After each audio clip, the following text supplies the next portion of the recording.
استقامت اور حسن خاتمہ کے لیے 9 مدلل نسخے۔ حسن خاتمہ کا نسخہ نمبر 1، ہر فرض نماز کے بعد الحا سے یہ دعا پڑھنا، ربنا لا تزغ قلوبنا بعد اذ هديتنا وهب لنا من لدنك رحمة انك انت الوهاب۔ ترجمہ و تفسیر از بیان القرآن۔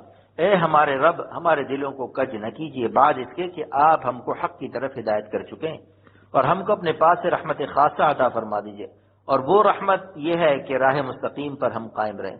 اس آیت میں اللہ تعالیٰ نے استقامت اور حسن خاتمہ کی درخواست کا بندوں کے لیے سرکاری مضمون نازل فرمایا ہے، اور جب شاہ خود درخواست کا مضمون عطا فرمائے تو اس کی قبولیت یقینی ہوتی ہے، لہذا اس دعا کی برکت سے استقامت اور حسن خاتمہ انشاءاللہ تعالیٰ ضرور عطا ہوگا۔ تفسیر المعانی سے اس آیت کے متعلق کچھ اہم نقطے تحریر کیے جا رہے ہیں، جس کے پیش نظر اس دعا کا لطف کچھ اور ہی محسوس ہوگا۔ یہاں رحمت سے مراد استقامت علی الدین ہے۔ قال الآلوسی السید محمود البغدادی فی الروح المراد بهذه الرحمة التوفیق للاستقامت على طریق الحق، اور وہب کے بعد لنا اور من لدن کا 2 متعلقات نازل فرما کر اصل مطلوب خاص یعنی نعمت استقامت المعبر بالرحمتی کا کچھ فاصلہ کر دیا، تشویقا للعباد، تاکہ بندوں کے شوق میں اضافہ ہو۔ جیسے باپ چھوٹے بچے کو لڈو دکھا کر ہاتھ کچھ اوپر کر لیتا ہے تو بچہ شوق سے کودنے لگتا ہے۔ یہ قدر نعمت کا لطیف عنوان ہے۔ لفظ ہبہ سے کیوں تعبیر فرمایا، اس میں کیا حکمت ہے؟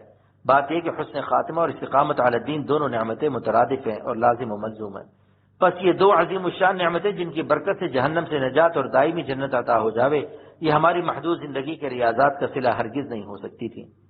اس لیے حق تعالی شانہ نے اپنے بندوں کو اس اہم حقیقت سے مطلع فرما دیا کہ خبردار، اپنے کسی عمل کا معاوضہ کا تصور بھی نہ کرنا۔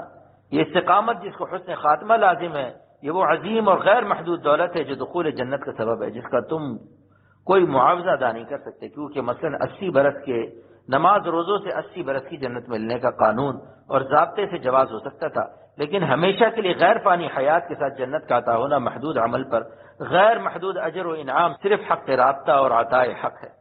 بس لفظ ہبہ سے درخواست کرو، کیونکہ ہبہ بدون معاوضہ ہوتا ہے، اور ہبہ میں واہب اپنے غیر متناہی کرم سے جو چاہے دے دے۔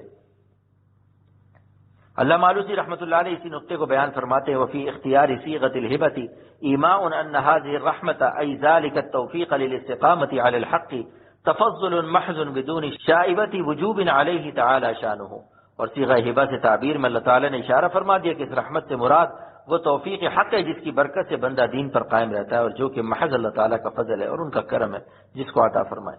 انک انت الوہاب، یہ معرض تعلیل میں ہے کہ تم کو ہم سے ہبہ مانگنے کا کیا حق ہے، اور کیوں حق ہے؟ کیونکہ ہم بہت بڑے داتا اور بخشش کرنے والے ہیں۔